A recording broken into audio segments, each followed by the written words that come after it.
la rencontre de Lyon Football hier soir entre Je comprends pas. l'Olympique Lyonnais. Putain, je comprends pas. Ça n'a pas de sens. Et vous comprenez? Non. Je ne comprends pas pourquoi un tel engouement pour les concepts pour la restauration en franchise.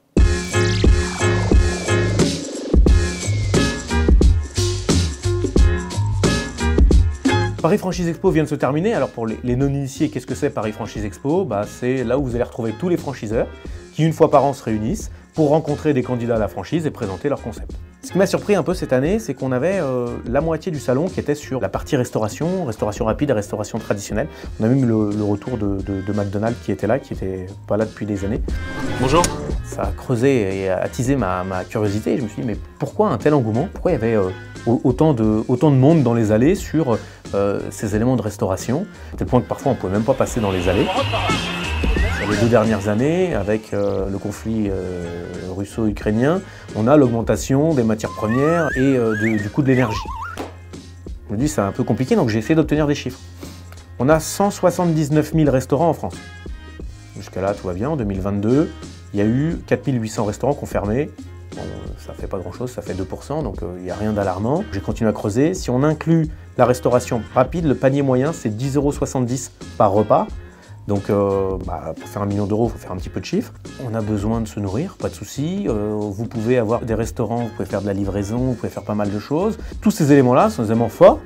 Paradoxalement, on va avoir des éléments aussi assez négatifs, principalement le turnover sur les collaborateurs. Vous allez avoir pas mal de turnover sur les équipes, notamment en salle, sur le service. Construire et créer une cuisine, c'est pas gratuit, ça coûte de l'argent, avec des investissements assez lourds d'ailleurs, parce qu'il y a certains concepts où il faut avoir 350 000 € d'apport, voire parfois même plus. Monter un restaurant et surtout une cuisine, ça coûte de l'argent.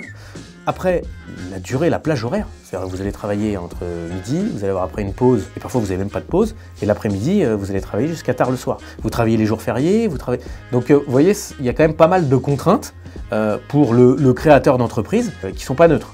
Argent, temps, recrutement, monter en puissance, parce que si on ne veut pas recruter, c'est difficile de fidéliser pour monter sur un deuxième magasin. Vous voyez, tous ces éléments-là. Et donc moi, je me fais un parallèle avec notre métier, et je me dis, il y a peut-être une méconnaissance, parce que comment c'est possible qu'il y a des candidats qui mettent autant d'argent? Pourquoi ces candidats-là montent ce type de business et ne viennent pas dans l'immobilier, alors qu'avec ce capital-là, ils peuvent acheter des agences immobilières avec une récurrence de chiffre d'affaires d'1 million d'euros tous les ans? C'est là où il doit me manquer une donnée, il doit me manquer quelque chose. Moi, je suis passionné de l'immobilier. Ça fait 20 ans que je fais ce métier. Faut pas avoir peur de l'immobilier. Mais surtout, je me mets à la place des entrepreneurs. Moi, demain, je veux entreprendre. Se loger, c'est un besoin primaire, comme manger. Mais vous voyez, nous, notre commission moyenne, c'est pas 10,60 €.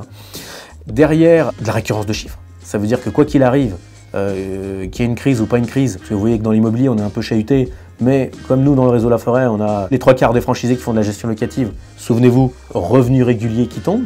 Après, on pourrait peut-être se dire que c'est peut-être trop compliqué, il faut des diplômes. N'oubliez pas que je vous ai créé le passeport qui permet de diplômer n'importe qui.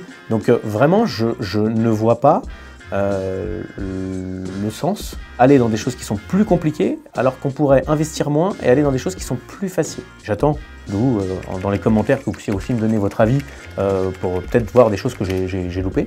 Alors, maintenant que je vous ai dit que dans l'immobilier, ça coûtait moins cher, il y avait de la récurrence de chiffre d'affaires et que c'était accessible à tous, qu'est-ce que vous attendez pour venir au live?